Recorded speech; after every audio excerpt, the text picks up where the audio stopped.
And welcome back to Chico and the Grin. I'm your co-host, the Grin. And I'm your other co-host, Chico. And we are coming to you live from uptown Manhattan. We are at Casa de Chico. Yeah, well, we were uptown before, Harlem, but now we're further up. We're further. We're at the near top of Manhattan. We're by the bridge. We are. You could walk into the Bronx from here. It's not a long walk. So we are trying a new setup. Just a little disclaimer. I know that the past episode's audio was a little iffy, and this one may be so as well because we're trying some new equipment. So if it is weird, if it sounds bad, we're not doing it on purpose. We're just trying out some new stuff to find the best audio for the podcast. Yeah, man. As for last time, sorry for all the pops in the microphone, but it is what it is. But like he said. We're getting new equipment. Right now we're testing out two brand new mics. A Tascam, is it called, right? Yeah, it's the Tascam Zoom 4 H4n. Yeah. No, this is the Zoom 4. I think Tascam's a whole different company. Oh, okay. I think. I'm not sure. But it's a Zoom H4n, and we have two really nice microphones connected to it, so hopefully the audio is nice and crisp. If not, then the next episode will definitely be a lot better. But for now, we're kind of just winging it. We literally just spent like an hour or so trying to figure out the settings on this thing. But I think we'll be all right. I'm not going to stress it too much. Nah. Neither should you. Life is too short to worry about this kind of bullshit. Just sit back, enjoy, grab a beer, grab a whiskey, grab a woman, I don't know, and enjoy it. Beers. Yeah, we should have gotten beers. Yeah. But you weren't drinking. I know, I got to work. Yeah, it's fine. Shit always puts me to sleep. You got to do what's right. When I'm already sluggish, I'm like, just. Well, I asked you if you already ate because I was going to say if you didn't eat, after this, we could go across the street, get some fongo or something. I can always eat food. Oh, because I haven't eaten. I haven't eaten since 1 o'clock. Damn. Yeah. Then you work near better restaurants than me. Yeah, but you got Five Guys right around the corner. I go there far too much. Oh, that's not. Yeah. That's bad. See, dangerous. me, I got to walk over there. Yeah, I'm right around the corner. And then I have a bar across the street that makes amazing food. A dirty bar. I've been there a few times. We should go. Twins. Yeah. It's fantastic. It's a great bar. Yeah. I think it's $4 beers all day. Oh shit. Yeah. I didn't know that. Every time I go there for lunch, my lunch is $14. If I go there for lunch, it's $14. Or for dinner, as a matter of fact, it's a burger and a beer, and it comes out to about $14. It's not bad. I normally go there like after the movies because it's right near the movie theater. Yeah. Yeah, I mean, it's a good spot. So, what's new with you? Well, let's do some personal current events. Current events.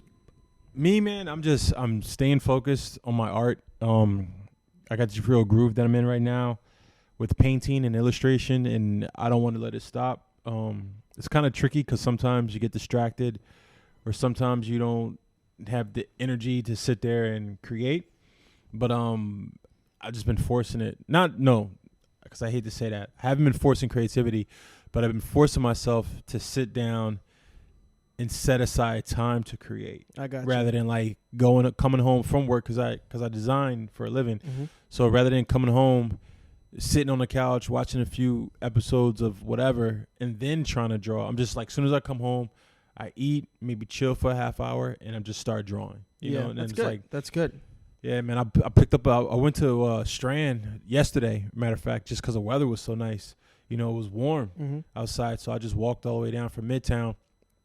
Strand bookstore, right? Yeah, of course. Yeah, so I went down to Strand, and it's funny, they had like so many books that I was like, God damn it, man. That's a dangerous place to go in because the books are priced really well. Yeah. And then if you got money, you see, every time I go in there, they have really good price on photo books. So when I go there, I see books that I want. I'm like, I have the money for it. I just got the space, and I don't want to carry these heavy ass books back to the house. I just went into a random set. I was looking at sculptures. I was gonna get sculpture books. Like I wanted to get a book on Bernini. Yeah. And I didn't see them, so I just happened to see like the African art section. But they didn't just have African art. They had like African art and folk tales and African art and history, like all from the continent of Africa, right?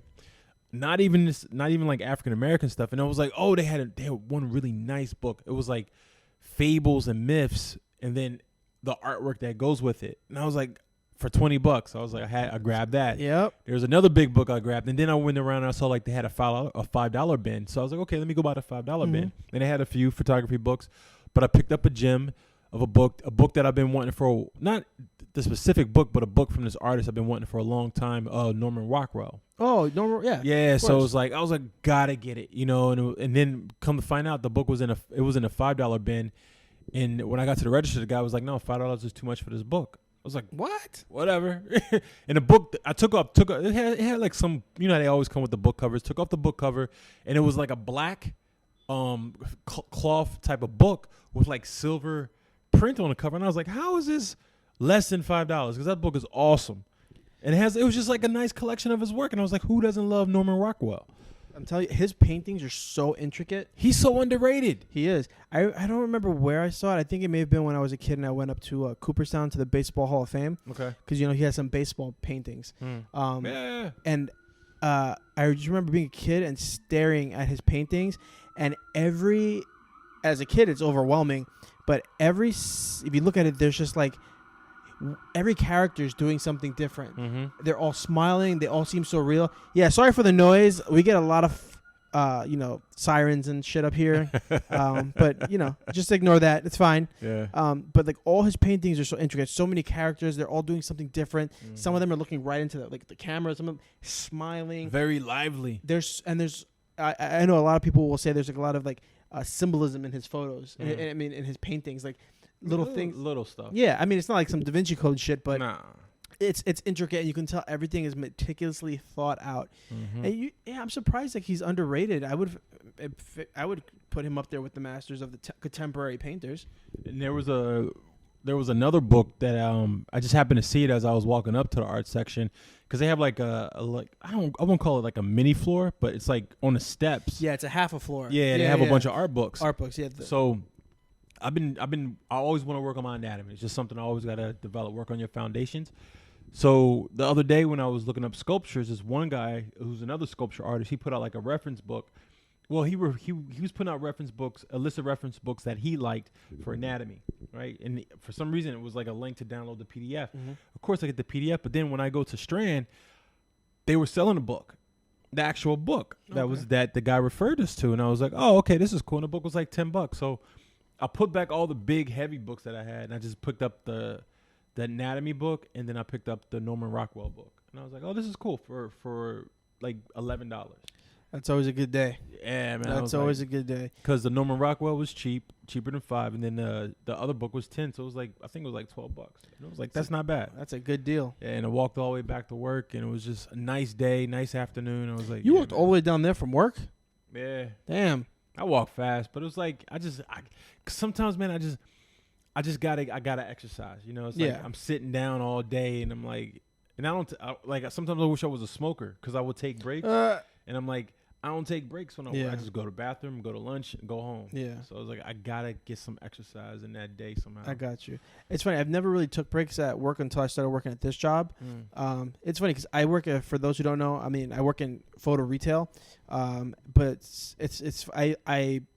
I compare it to like working a blue collar job, because like construction workers and these people, they're real serious about like their 15-minute breaks. Mm-hmm. So I get a 30-minute lunch break, and then I get a 15-minute break in the afternoon. Okay. And I would, at my old job, I would sit at a desk all day, even though I worked for a retail company then, but I would have more of an office job. So I would sit down, I would take an hour lunch, I would come back and work, and I don't smoke, so I never took a smoke break. I guess I would take a coffee break every now and then. I'd go get a cup of coffee. Yeah, I do that. But like, every day at 1:30, I take my lunch break, and then at 5 o'clock, I take my 15 minutes, and I'm on my feet all day, and I'm real serious about that 15 minutes, and everybody there is real serious. I got to take my 15 minutes. If you work over a certain amount of time, you get another 15-minute break. Okay. If you smoke, they let you take a smoke break. Every once in a while, you'd be like, I need to go to the little coffee cart outside, because there's two guys that have a coffee cart right outside the building, and those guys make mad dough. Yeah. Every morning, there's a line of people getting a bacon, egg, and cheese at this cart, and then there's people. They make a bacon, egg, and cheese. They have a propane tank underneath the cart. You got a fancy cart. They don't mess around. They don't mess around. And the coffee's good. The bacon, egg, and cheese, they have two options. You can get and for those who are not from New York, you may not understand why this is a big deal. It's a fucking big deal. They make a bacon, egg, and cheese with one egg, or you can get with two eggs, and it's only an extra 25 cents. Wow. For the egg. Yeah. And they use real bacon. They don't use turkey bacon, but they can use turkey bacon if you want. Or if you want, they have sausage. And the two guys who own it are Mexican, so you can get chorizo bacon, chorizo egg and cheese. Shit's banging. So if you show up to work and you're all fucked up from the night before and you need something greasy, they got you with a large coffee for $1.25 and then a bacon, egg, and cheese with 2 eggs for like $2.75. Wow. That's a deal. Hot off the grill. Damn. That's some shit, and that's like I can't put into words how important that is to have access to if you don't live in New York City. That's like the best thing. If you've never been out to 4 a.m, and I mean I haven't been out that late in a long time, but go out 4 a.m. after work, get smashed, have to come in the next day at 9. That cart will fix you. That cart will fix you. You will eat that, eat that bacon, egg, and cheese, drink that coffee. And you'll be right as rain, ready to tackle the day. Yeah. Until you get an old ass customer who fucking wants to annoy you, and you have to beat the shit out of them. I try to get those in other cities, man, and it's funny. They're like, "What else you want you want mayo, like bacon, egg, and cheese, and what?" I'm like, "No, bacon, egg, and cheese on the roll, man." Yeah. and if you're feeling particularly saucy, you get salt, pepper, and ketchup. Like, I just give me bacon, egg, and cheese on bacon, the roll. egg, and cheese. Why you gotta make That's it? Why you Nothing gotta make else? it? Yeah. Why you gotta make it complicated? It's not that difficult. It's very strange that I don't understand why it's such a big thing for them. The thing that really gets me though, it really irks my nerves. I was like, "Hey, can I have a small black coffee? How much milk? No milk. No milk. Sugar? No sugar. Just black coffee. Just black. Just give me the bean juice. Come on. Put the hot water on the beans and give me the bean juice that comes in after. I don't need nothing else." And then sometimes I'll get a black coffee with milk, and I'm like, it's like I sip it, and I'm like. So I'm about to be real bougie right now. So I have the Starbucks app, and there's a Starbucks in the corner of my building downstairs. So before I leave for the day, like 5 minutes before I leave the house, I just use the app. I order my coffee so that when I leave, I go down, pick it up, and it's good. It's amazing. Not having to wait online to Starbucks might be the most amazing thing ever. That app is genius. Yeah, I used to have it on my phone. It takes up a lot of space. Yeah, sometimes. Yeah. But let me tell you, one time, and I order the same thing every day. I order a grande Americano. And for those who don't know, it's just it's espresso coffee with a little bit of water. Yeah. And one day, they write your name on the cup. So when you go down, they have a little section where you go for online pickups. I see my name, pick up my cup, take my cup, and it's always great. But one day I go down there, and I take a sip, and it's like the ultimate like sugar latte, frappuccino, Dunkachino, whatever. Like all I tasted was sugar. My teeth hurt. Yeah. But I was running late for work, so I was like. So you took somebody else's drink? Well, they gave me somebody else's drink, put my name on the cup. Oh. So I took it because it had my name on it. Yeah. So now I have this sugary ass drink, and I don't have time to wait for another one. So I drank. I got to work. My teeth hurt, and I was so hopped up on sugar. I paced around the entire store like 4 times. Yeah. If you don't take in sugar a lot. And then you have it in your system. Oh, it fucks you up. Yeah, it's like, whoa. It's like a shock of sorts. Yeah, It's fucking weird. So, current events, now that we've covered what's going on with us. Yeah. What's going on with... Right. So, you mentioned it to me previously to recording, the whole H&M thing. Yeah, do you want to take us through what's going on here with that? Sure, I can do that. So, there was an ad recently no, it wasn't. I don't think it was an ad. It wasn't an ad. Take that back. It was a product that they already put on a website to sell. And from what I read about it, it was only sold in Europe. I don't think it was sold online here in the States. But again, I could be wrong. This is just what I've been reading. So it was a whole line of clothing, but it was 2 kids, one black, one white. The white kid had a sweatshirt on that said expert jungle hunter, something like that, right? Mm-hmm. To that effect. And then the black kid, he had a green hoodie, coolest monkey in a jungle, right? On a hoodie. So, of course, you look at it, it doesn't, like, for me, I don't think twice about it. I'm like, this is bullshit, right? But I'm also the type of person that, like, I guess it's because I work in the fashion industry. Right, I was gonna say you work in the industry. I've seen this shit time and time again. I know how it's gonna play out. They're going to issue a fake apology. There's going to be some little internet bullshit, uproar and all that stuff. And then swept under the rug and nothing's going to happen, right? So, of course, that's what happens. People get an uproar. People start making art things about it. And I was like, maybe I should make something about it to be creative. But I was like, you know what? No, I do my own art. Right. You know what I'm saying? Like, my art is very personal to me. I'm not going to jump on this bandwagon of everybody drawing pictures of this kid trying to be cool to get your name out there. I was like, that's bullshit. You're not really saying nothing. Right. You're just following a fucking trend. Yep. I was like, nah, I'm going to stick to my original artwork. So I didn't participate. And then I was like, all right, let me see how this is going to play out. And, of course, it plays out the same way everything plays out online, where people get hyped up about something.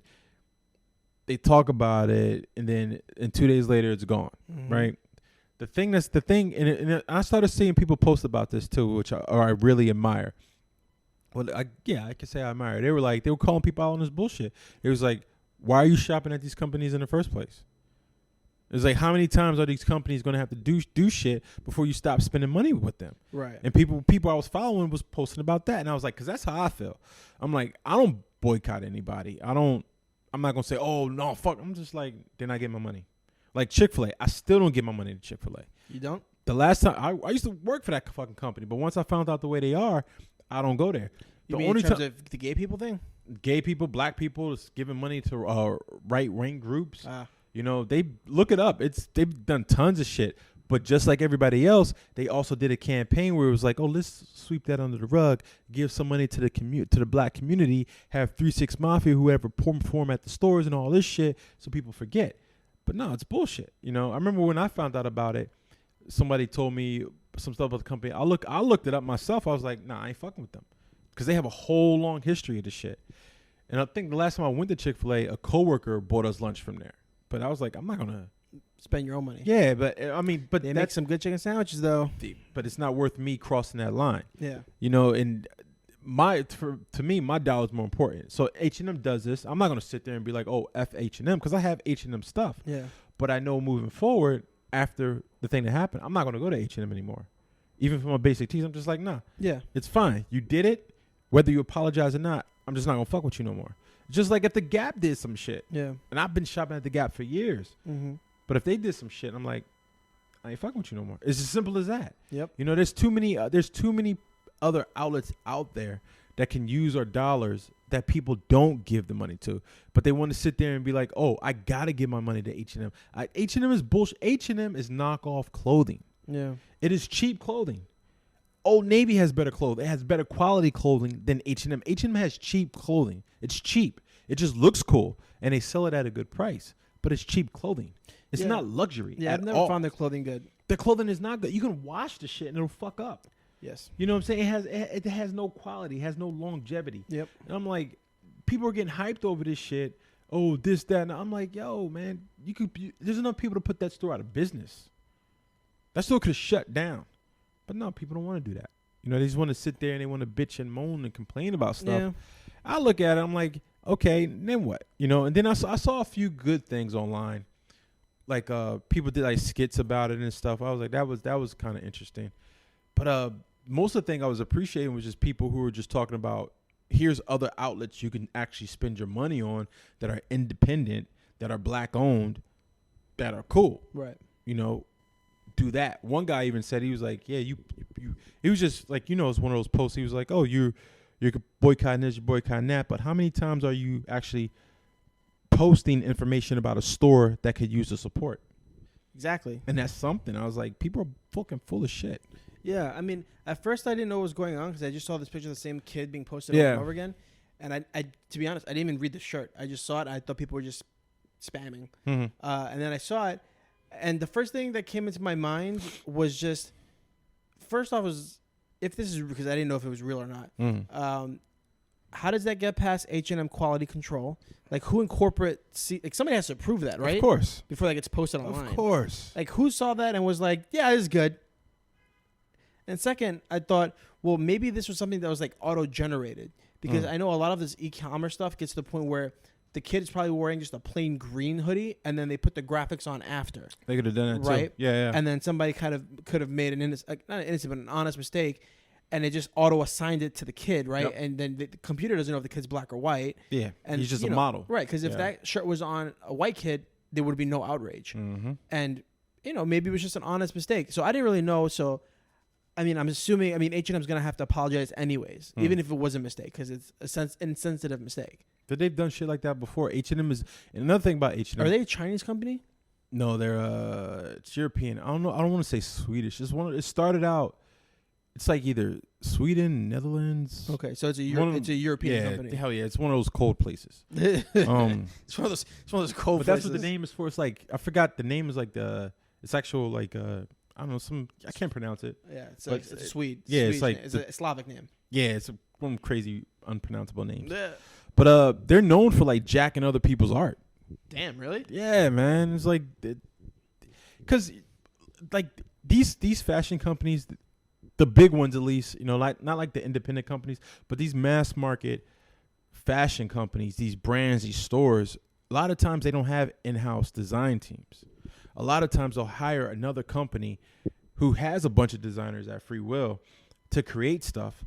H&M has buyers that go to each company and they're like, okay, well, we need this amount of designs for these products. You come up with something. They go to another. They'll have a buyer who flies into Manhattan and they'll go to like, let's say 10 different companies. And they're like, okay, the buyers come in, present new work, right? Like I work for a company that does that. And then the buyer comes, they're like, okay, I want to buy this. And they'll buy like designs and graphics and then they'll do whatever they want at their location. Right. Now, H&M might have an in-house design team, but I know for a fact that they also go out and they buy stuff from other companies. Yeah, I mean, that makes sense. It seems like any big company would do that. And that's how it goes. So there's a long, lengthy approval process for this shit. And somehow it got past them or somebody saw it and they just didn't give two shits. Yeah. Because that's also how this industry works. These people that run these companies, they're not thinking about you, me, or our beliefs or cultural appropriation, none of that shit. They're just thinking about dollar Bottom signs. line, they just want to let's make some cool shit that'll sell. Yeah, I mean that's it. Yeah, that's all they care about. So it's like these companies. It's like that's why I don't wear any labels. I'm like I'm not promoting any clothing. Yeah, company. I noticed most of your wardrobe is labelless. It's very plain and very simple. Except for my t-shirt. My t-shirts, of course. Right. But the t-shirts I wear. I pick them for a reason. Yeah. But even my jiu-jitsu gis, I'm like no labels, none of this shit. I'm like. Yeah, not being paid to advertise. Nah, man. I'm like, it's like I look at people now who do that. I'm like, yeah, fucking clowns, man.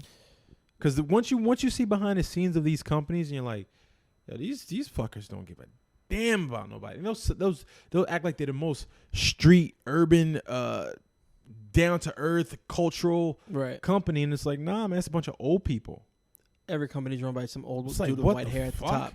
Yeah, it's outsourcing that shit to Pakistan. Yep. Outsourcing that shit to Colombia, to China if they're really cheap. Venezuela. You know, I've seen, man. I remember one time I was working for this company, and they send us like video because the owner went over to China to the factory, and he sends us video of like the factories, and I was like, okay, this is cool. Click on the email. I swear to God, it looked like. And I went around the office, man. I was like, this is some bullshit. Everybody's like, what the fuck is this? The video looked like they were in some type of basement dungeon. And there was a bunch of Chinese women, because they were in China, so I can say the Chinese women. Right. So there were a bunch of Chinese women like hand painting these mugs. Because I worked for a production company that made like a product company. So we designed like stuff and we put it on like all types of products and collectibles. So these women were hand painting mugs, like one by one, with like dirt floor, no ceiling fans. Like I was like, oh my what is goodness. this shit? It didn't. I was like, did you think you were watching like a snuff film? I was like, this looks horrible. The only thing they were missing was like that Sarah McLachlan song from the fucking Rescue the Animals commercial. Seriously, he sent us like 3 videos. I was like, was he like really proud of it? Yeah, and I was like, do you see this shit? This is not cool, man. But that's how they were doing business, and I was like.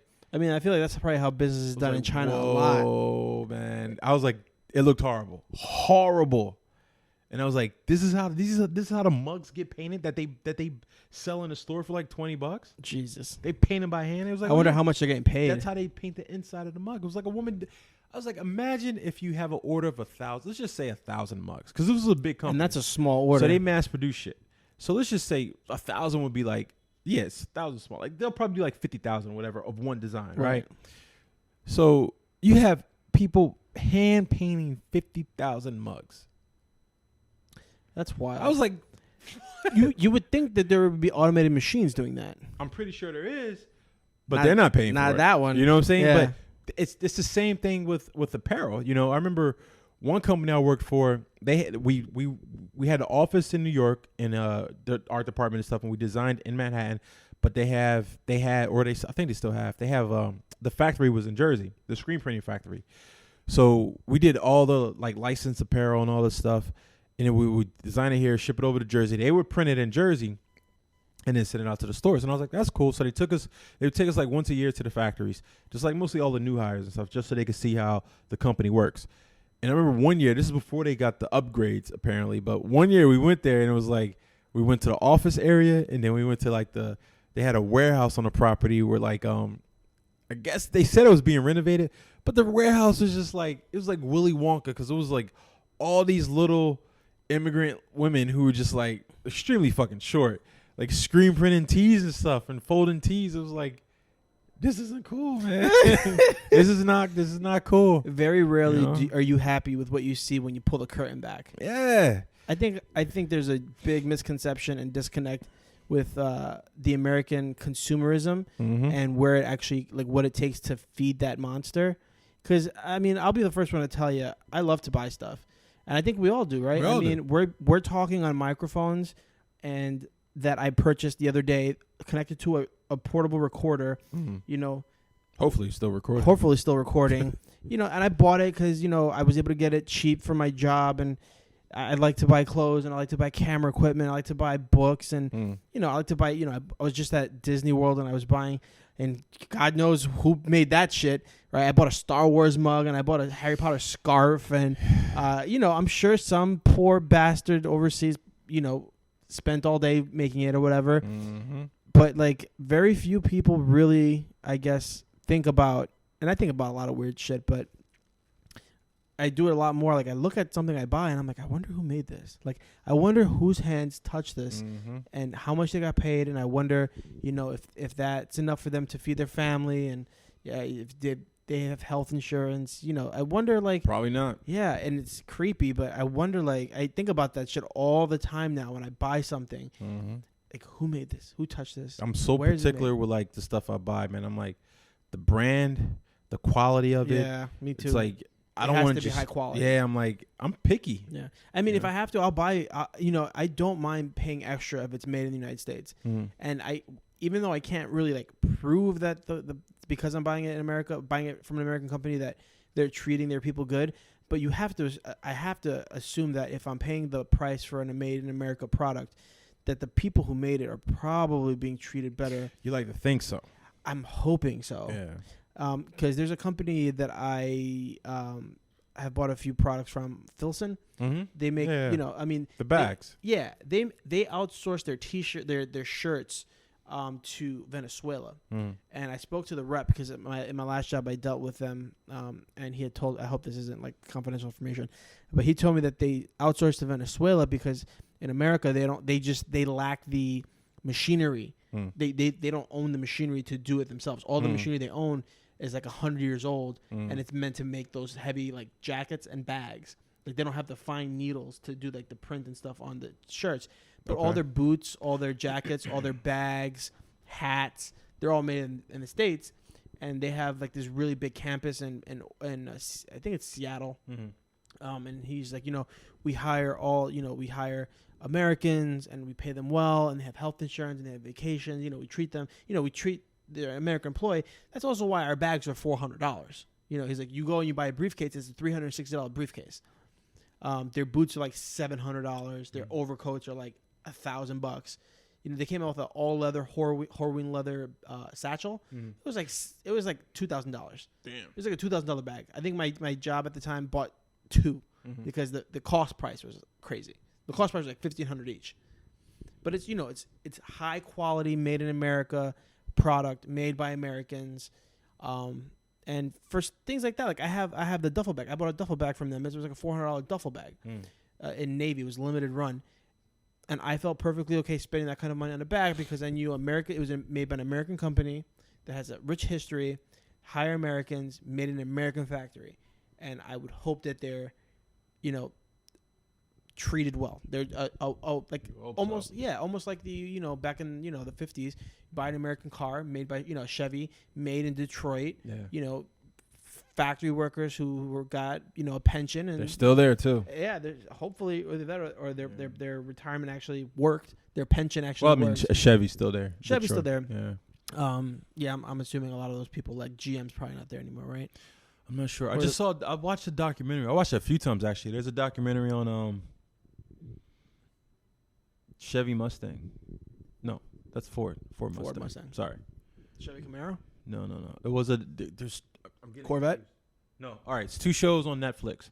One is a documentary on the history of the Mustang, which is good because they talk about Detroit. Another one is that show Abstract, the design show. Yeah. There's an episode not on the Mustang, on Challenger, Corvette, Stingray. No. It's not Thunderbird, Charger. What's their big car? Challenger? Dodge? Because it's the main guy who's the automotive designer. Are you talking about who's the company? Is it Dodge? It's GM. It's GM? Yeah. They have a sports car? Like a muscle car type of thing. Thunderbird? Nah. It was modern. It could have been a Challenger. Oh. But it was cool because they take you through, they talk about the history and how, Detroit got hit hard. Yep. But they also go into, how they got to revamp stuff every year. It was a short episode, but it was mostly about that one guy he's been there for 20-something years. His whole history as a designer and a creative, his team, the cars that they make. But then the episode with the documentary with Mustang was completely different, but it was similar, because the Mustang one just focused on Mustangs in general, the history of it from start to finish. That was a great one. Makes me want to go out and buy a Mustang. I like the car now. I didn't really care for it before. Fucking. Now I'm going down the fucking whole consumerism. I'm thinking about all the things I bought in the last couple months, and I'm just like, oh god. I bought nothing but art stuff. Most of the thing I bought recently was my iPad, and I'm glad I bought it. Well, yeah, I mean, that's a tool. Yeah, I think about that a lot too when it comes to cell phones. iPad Pro and pencil, but buy it if you're creative. It's worth it. Yeah, I mean, I even bought apps. Think about when you buy your cell phone, the people who are building iPhones and cell phones and out of the Foxconn factory. I mean, got Virgin Mobile. Yeah, but that's still built in. It's $100 phone. It's $100 phone now. $30 a month, unlimited. Yeah, but who are the poor Chinese bastards who built that phone? I don't know. Right. They're not alive anymore. There's one company. Speaking of just companies that build stuff, that camera company Leica. Yeah, the really fancy German company. They're super expensive. Their cameras are $8,000, but it's a genuine handmade in Germany thing. They have videos that take you through their factory as they're building. Every time they release a new camera. Well, it's a quality camera too. Yeah. So the name says of course, a lot. Yeah. All their cameras have always been handmade in Germany and Wetzlar, Germany. But even now, every time they release a new camera, they'll do behind the scenes and they'll take you through the factory of each station of a person, of the stages of the camera being built. And you see the person in the white suit screwing in all the screws, checking the plate, checking the sensor, putting it on a machine to make sure it's calibrated. And you see them putting, and it always done the same way. It goes to the final stage. The person gets the camera. They use tweezers. They pick up the red dot that says Leica and they lay it on the camera. They press it in to make sure it's thick, and then they wrap it up and they put it in a box. Wow. And it's cool. It's cool to see that there's still high quality stuff being handmade in Germany. In German engineering. Yeah, because a lot of these cameras, even my camera, Canon 5D Mark III, the Fujifilm's actually still built in Japan. But a lot of these Japanese companies aren't building their cameras in Japan anymore. They're building them in Thailand. Cheaper. Cheaper. And of course they don't want to send them to China. I mean, maybe the lower end cameras are built in China, but they usually, if you're a high end company, you typically don't want made in China on your product. Even though the Chinese put out very high quality stuff now, like these cell phones, because it's not easy to put together a fucking iPhone. No. I've taken one apart. That was a bitch to take apart. I can only imagine what it's like putting it together. To fix your screen? To actually pull the battery out and put it back in, because you know how they say Apple admitted that they're slowing down iPhones. Yeah. The trick to get around that is to actually take your battery out and put your battery back in. But with iPhones, the batteries are internal. But if you are able to take apart your phone and disconnect the battery and put the battery back in, it'll reset all of it, and your phone will be much faster. Oh. Yeah. Yeah, it's a trick. You kind of have to be patient and good at taking shit apart. Because it's real easy to take the iPhone apart and then not be able to put it back together, and then you're out of a fucking phone. Yeah. So practice on a phone that's broken already. But if you can manage to get your battery, to disconnect your battery and reconnect it, And in most iPhones, I believe it's just a ribbon cable to pull and put back in. You'll see a performance gain back in your phone. But yeah, Apple admitted to slowing down iPhones, so that and it's always been that came out. It's always been rumors like every time you got a new iPhone came out, people complained that they felt like their phone got slower, and it's a product of whenever they release a new iPhone, they release a new iOS, which is optimized for the new phone, not the old phone. See, that's just like somebody saying it's a conspiracy. Like, oh no, they didn't do that. That's just a conspiracy theory. Right. And then next thing you know, it's years true. Later, it's true. Yeah. I mean, it's if you think about it, it makes sense, but it's also like you don't want that to be true. Right? It's like you would hope a company like Apple wouldn't be grimy and do that, but they all are. Yep, every single one. I mean, when it comes down to it. Yeah, I mean, and I'm using a phone. It's from a company called OnePlus, made in China. And after 2 years, they stopped supporting the phone. They came out with new versions, and my phone just stopped getting supported. So I had to go and manually install a different operating system on the phone, a different version of Android, which is fine because the phone it's initially meant for that. It's a phone that's open. So if you want to modify it and flash your own ROM on it, you can. They made it super easy to do it. But it's kind of weird to like have them pay for a phone, and then eventually they were like, okay, your phone's old, we're not going to give you the new software updates, so you either have to buy a new phone or you have to turn into like a super elite hacker and install your shit yourself. It's like I was looking at my router and I was going to update the firmware. Oh yeah, you got the old school Linksys router. And there's no fucking updates for it. What you can do He's like, you got to buy a new one. What you can do though is that router is like a cult favorite. Yeah. Because you can put custom firmware on it. They still make it. Yeah. Just not, they make it with like this WRT 54G L version B. Yep. I just got the regular without the extension. I had that same one, and then I tried to flash new firmware on it because there's a custom firmware where you have like it gives you crazy control over like how your packets are managed and your throughput. You can get really nerdy with it, but I fucked it up and I bricked my router, so I had to go buy a new router at that time. I was listening to this one podcast. It's privacy and concerns. Yeah, privacy and security concern podcast. It's good. It's really good. And they had an episode talking about like just basic. They always do like they'll talk about a bunch of stuff, and then like every few episodes they'll have like one episode to pretty much talk about the basics again. So I was listening to that one, and one of the guys was saying, he was like, you should get a router for every time you move. God damn. Well, hopefully people don't move a lot. But he was like, when you move, always buy a new router. He was like, it's a security thing because it's like your router has all this information on it. So if you just use the same one for all your locations, it's just coming with you, taking all this stuff. And it's like, if you don't want people to track you, then don't do this. Because that's their whole thing. Being off the grid. I never thought about that. Man, that never occurred to me. Like when I listen to that podcast, I literally just take notes. Just notes. Seriously, I'm like, just notes, man. Because they're like, oh, don't do this, don't do this, don't do this. Make sure you do this on your phone. Make sure you do this. And I'm like, they go deep. Go deep, cocksucker. It's like, damn, man. That's crazy. Let's switch gears a little bit. So on my coffee table, I have the National Geographic with Jesus on the cover. With the painting that makes me very uncomfortable. Is that Jesus? Allegedly. It's supposed to be Jesus. Supposed to be. So Caesar Borgia. Yep. So I think that's last month, right? Cesare. How do they pronounce that? Some people say Cesar. Not Cesar. They say like I've heard it two different ways. It reads as Caesar. Right. But some people say the Latin pronunciation. Yeah, they'll say like Cesar. Something. I've heard it pronounced another way. Right. I think that was December's issue. November's. Yeah. It's the one with Jesus on the cover. It's the one. So they've been doing archaeological digging and restoration in Jerusalem on the sacred. I can never pronounce it. Sepulchre. Basically, the place where Jesus was buried after he got stabbed. Allegedly. And the whole article revolves around I would say the myth of Jesus. The title is The Real Jesus, and all these archaeologists are trying to prove that Jesus was either real or not, because there is no archaeological proof that he existed. Nada. But while they were restoring his tomb, they were able to do some carbon dating, and it was the first time it was opened since the Romans built it. So when the Romans, were occupying Jerusalem. So they've basically been able to confirm that They found a nail. They found a nail. Yeah. They were able to date the fact that it was built at the right time. And they were doing other archaeological digs in the area in Jerusalem, where Jesus had one of his sermons, and all these different things are now starting to line up where it looks like the story of Jesus is lining up with actual locations that they're finding that could actually be where he did what he did or whatever. But they still have not been able to actually find any archaeological evidence or biological evidence that Jesus was in fact a real person. Yep.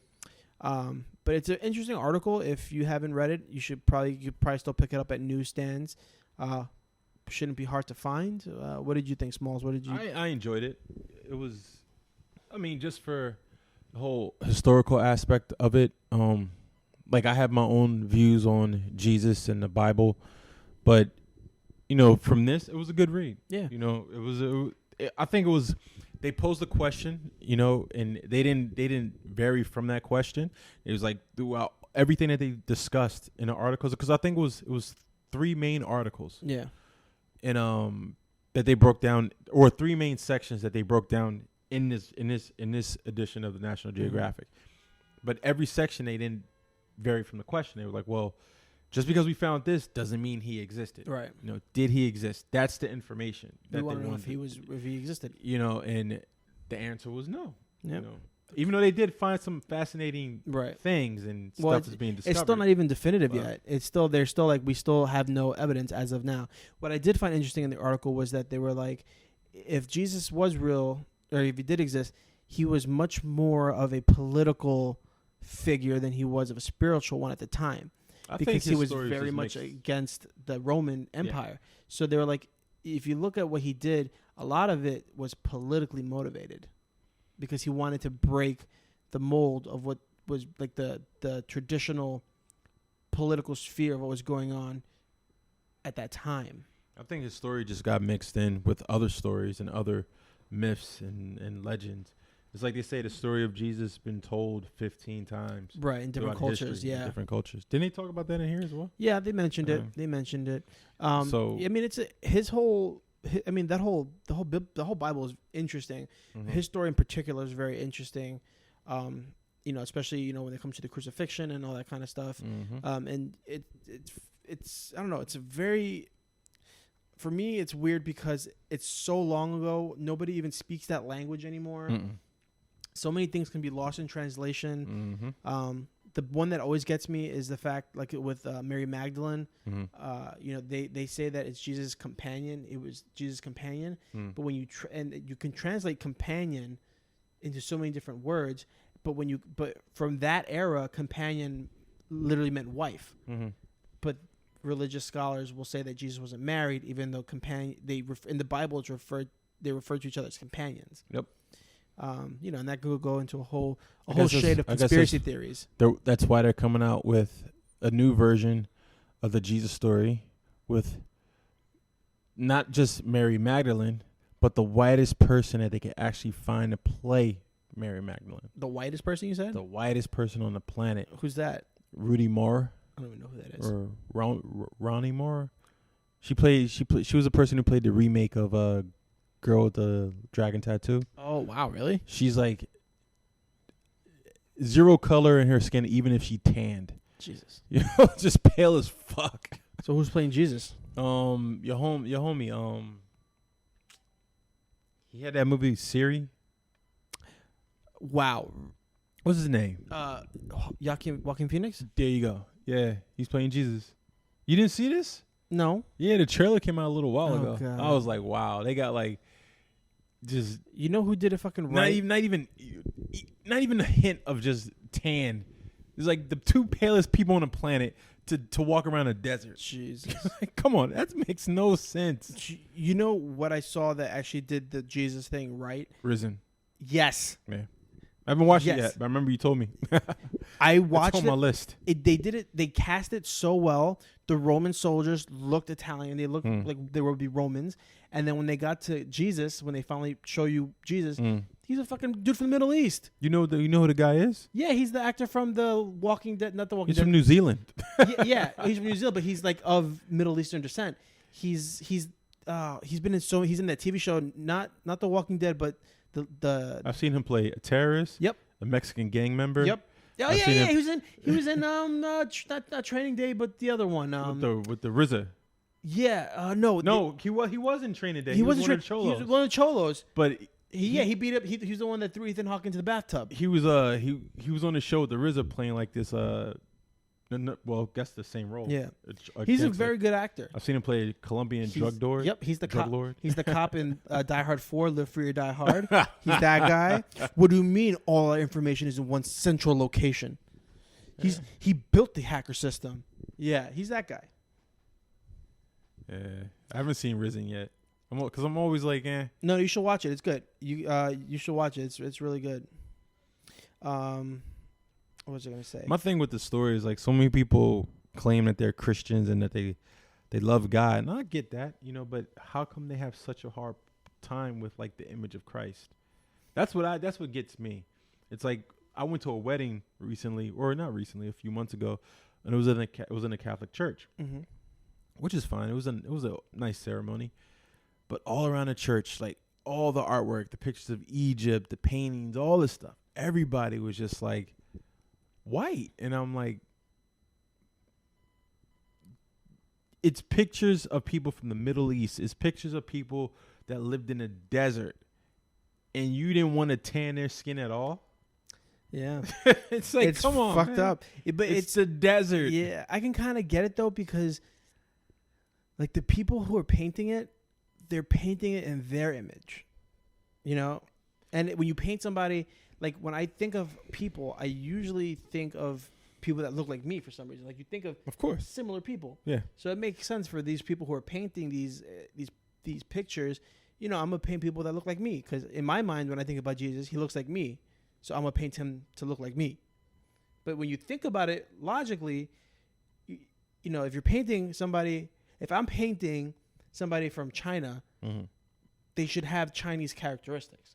I shouldn't paint a white dude from Wisconsin and say, that's a China guy. That's a guy from China. Right? That's what people do. Right. Yeah. It's so bizarre. I get it. It's wrong. But, it's like when we look at Da Vinci's The Last Supper, no one there looks like they've ever seen the sun. Ever. They're all white with blue eyes. What? They're all probably olive-skinned or darker with dark curly hair. Frizzy hair. Right. And they were all probably super cheap. I don't know if that's a racist comment or not. Hey.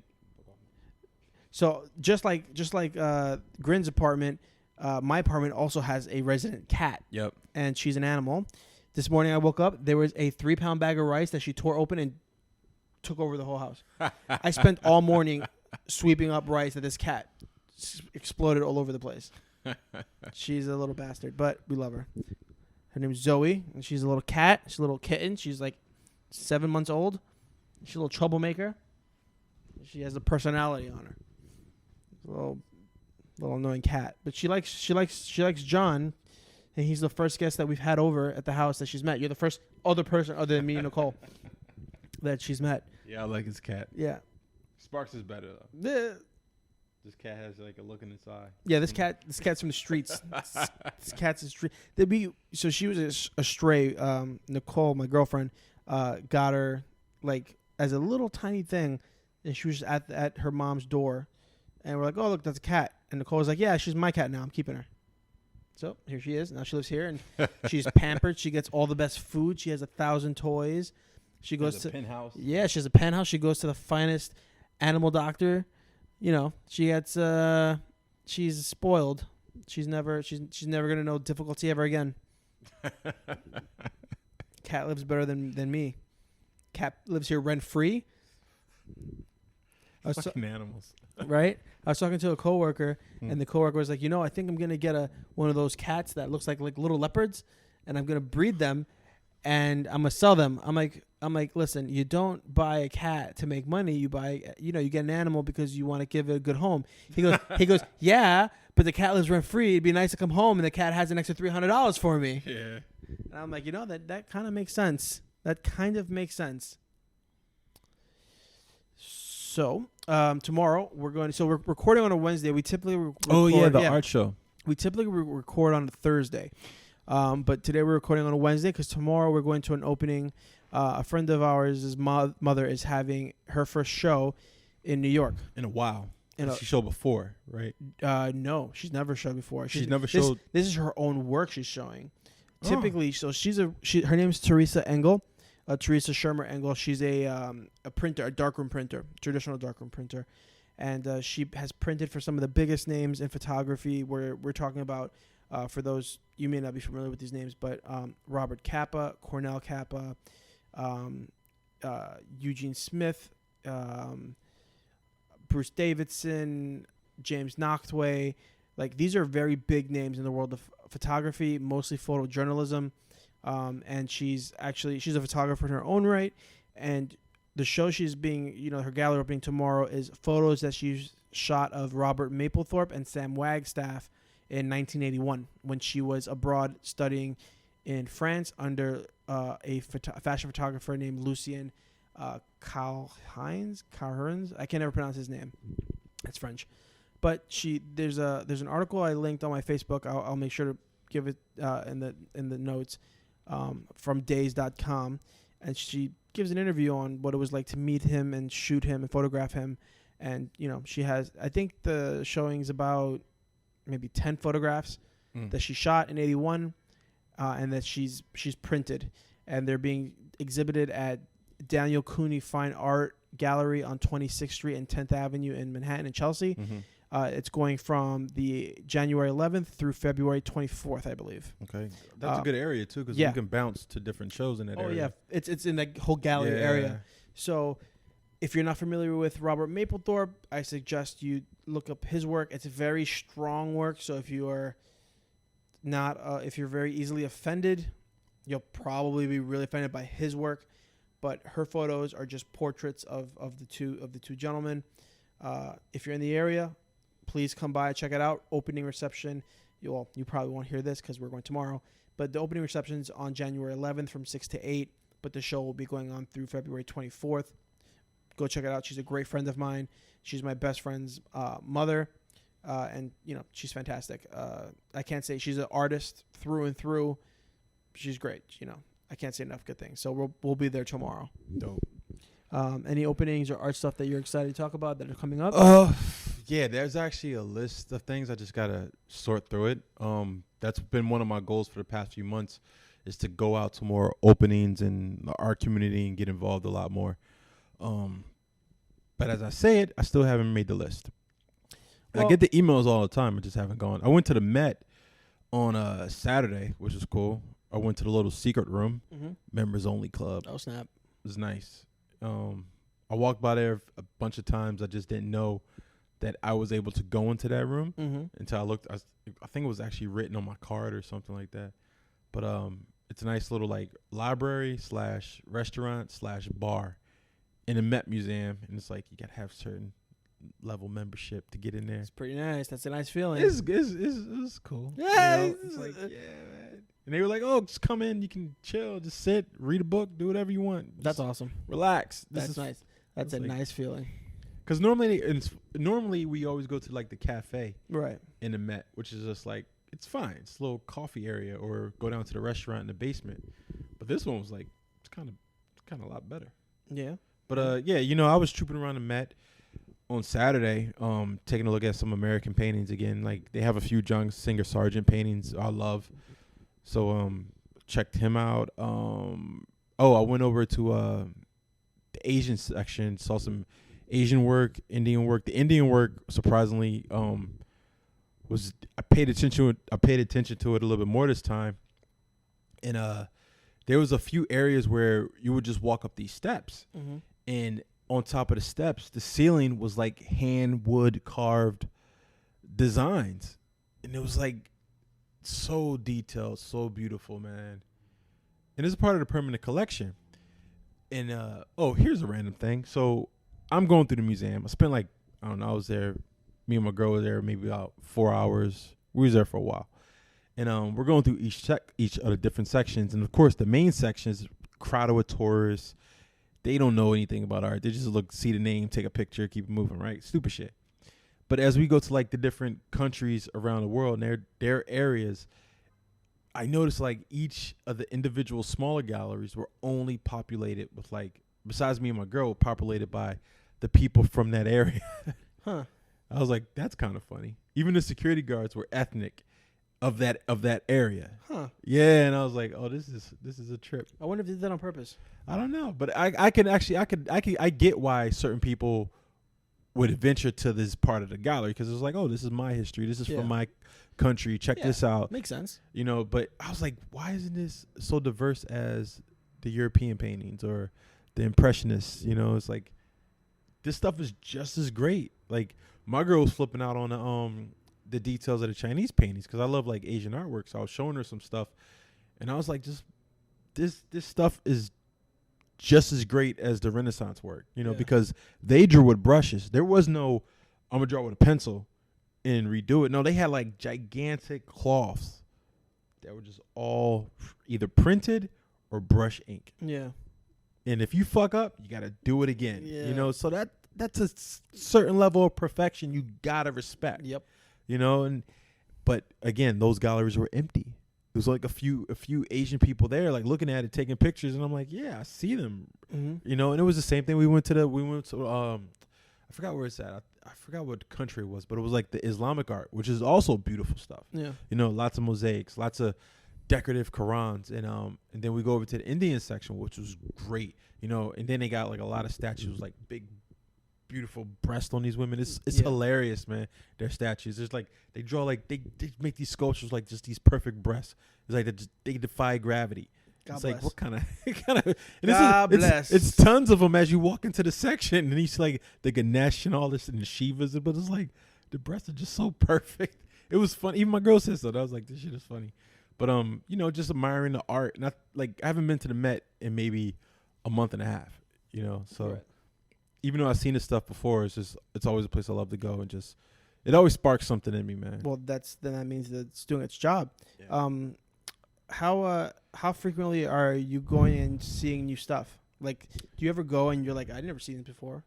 A lot, man. Because normally when I go for a specific thing, like whether like right now I'm into painting, so of course I go see John Singer Sargent. I go see the guys that I know and love. You know, there's this one artist I've been getting into. I think his first name is like Jean something Jerome, but he's a great painter. You know, and so when I go there, I always look for specific people, because I have these ideas in my head, and for some reason when I look at artwork, I can kind of work out these ideas because I see it in action. And a lot of times I go to the sculpture sections just to look at the artwork of the marbles and the details of that.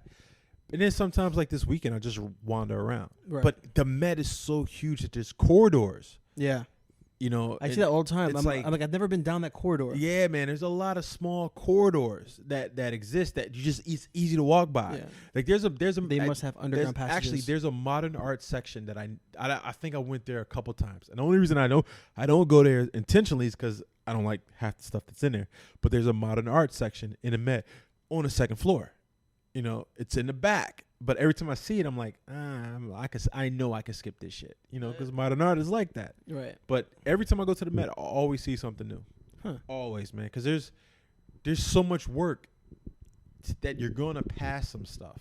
Yeah. You know, especially with the crowds. Yeah. And speaking of that, I'm glad that the Met is actually changing their policy. I was just gonna ask you on about the admission. I was just gonna ask you. So clarify for me, because at first I didn't understand.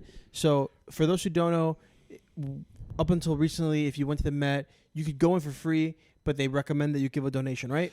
Yeah, because technically it's a government. It's a government-run facility. Government-run facility. So all the government-run museums are free, all of them. Yeah. Like even if you can technically you can go in there and say I don't want to pay money, and they can't deny you. Right. You get the right to go in. They just have to give you that sticker. That's the thing. They try to enforce it. Like, oh, let me see your sticker. Let me see your sticker. Right. But no, technically, you can go in there and not pay anything. Right. That's why it says suggested donation. Now it says suggested admission. Right. But still, they can't do that. They can't force you. But now, I don't know how they're going to do it, but they're going to enforce a law that if you're not a New Yorker, you're going to pay the full fee.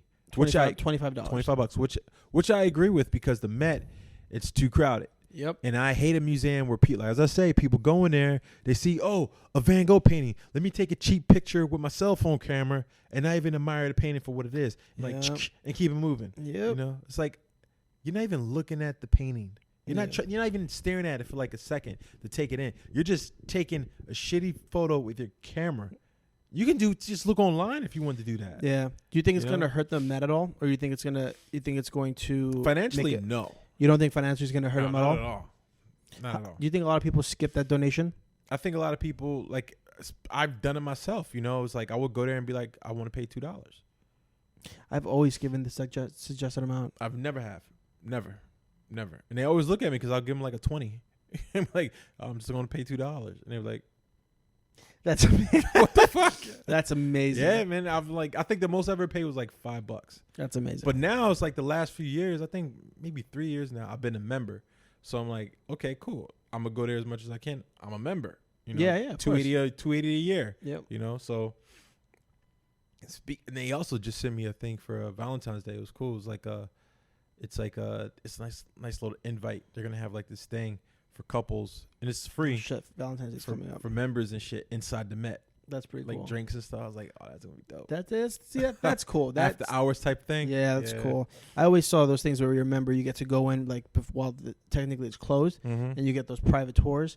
This is pretty cool. I mean, I don't probably go as much as I should. I only go when there's an exhibit that I find really interesting, like the Michelangelo or the Pen or something, or the Winogrand, and I'll go for that. There is a photography exhibit coming up in February. Yeah, it might be of interest in. Yeah, I think you sent me that info, right? Maybe. I know I was on a website actually yesterday looking at the new exhibits coming up, and I saw that one. So you might want to check it out. Oh, yeah, for sure. Anything else on the agenda? Anything you want to get off your chest?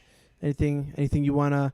Maybe I guess we should remind our listeners to please rate and subscribe. Leave comments, leave feedback. Yeah, I actually spoke to somebody today about the podcast, and to my surprise, he was actually like, he was happy. He was like, I like it. He was like, you guys are great. And I'm like, I'm not making this shit up. It was a coworker from my day job. I'm not going to say his name, but if he's listening, I just want to say you really made my day, man, when you gave me a little feedback on the podcast, because it was genuine, you know. Thank you for the feedback, kind sir. We appreciate that. Appreciate it, because it's hard to sit here and put something out that's your opinion. And it's personal. It's very personal. And yeah. I would hate for something to come back and be like, oh, well, you said this on your podcast. Now you're going to suffer for it. Right. You know? Right. So, but for someone to sit there, because he was pretty truthful with his opinion, and he was just, and I'm not going to say what he said. I'm just saying, like, if he's listening to this episode, I just want to say I appreciate it, and I told my team, and I shared it with everybody, because we now have like an unofficial third member. Yeah, we do. We do have an unofficial third member. I was noticing that recently. Like, I was looking at the group chat, and I was like, wait a minute, when did this third guy get in here? he knows more about the podcast than we do. Right. Yeah, I was surprised. We're gonna have to change the title. Yeah. Chico the Grin and Microaggression. Yeah, man. I think it's official. He's like an unofficial third member now. He can be part of our research staff. Yeah. That's fine. Yeah. That's good. Well, welcome aboard, Microaggression. We pay nothing, and we deal only in sarcasms. Yes. But yeah. I mean, what about you? Anything else? Nope. Just still doing my same thing, working on portraits. Projects? No, nothing new. What about the book that you want to do tattoo stuff? No, is that hush hush? I'm still planning it out. Okay. I really want to be specific with the people I photograph and I choose to photograph. Yeah. There's a guy that I work with who's doing a similar project, and he's traveled all over the world. He's been working on the project for like 5 years. And I was looking at his work, and I look at his work, and I'm just like, why am I even bothering? Check out Juan Puente. Yeah, I was. Okay. I was. Yeah. But yeah, I mean, it's something I want to do. Okay. I just need to plan it out. But right now, I'm working on a lot of portraits of like jiu-jitsu guys, and even though I want to get away from that, you know, it's still something I enjoy doing. So we'll see. Don't get pigeonholed. Yeah. My next thing is I'm going to try to jump into doing some video, and I want to do some video of us for the podcast. Okay. So I have that camera, and I need to I'll probably use this equipment to do audio. But yeah, I need to just familiarize myself with doing video, and I want to do a nice high quality production for us, like an intro video of, us. So people can see our faces and see what we look like. You know what I'm saying? But yeah, that's all. That's Chico all and I a got. Grin in HD. That's right, in 4K. But I think that's all for today, folks. Again, we want to thank you so much for listening. We really do appreciate you spending your time with us. Yes. When there's so many other podcasts you could be listening to, please rate, subscribe. We're on iTunes and Google Play. We have a website, chicoandthegrin.com. Yep. Any comments, any concerns, any ideas you'd like to share with us, any topics you'd like to hear us discuss, hit us up on Instagram and Facebook. Absolutely. We don't really do Twitter too much. No, we don't really do it. It's kind of boring. Yeah. If you want to get in touch with us, Instagram will be more than happy to respond. Yeah, definitely Instagram is the best bet. We love Instagram. So, from Inwood, we are reporting out. I am Chico. I'm the Grin. And we will catch you next time. Peace.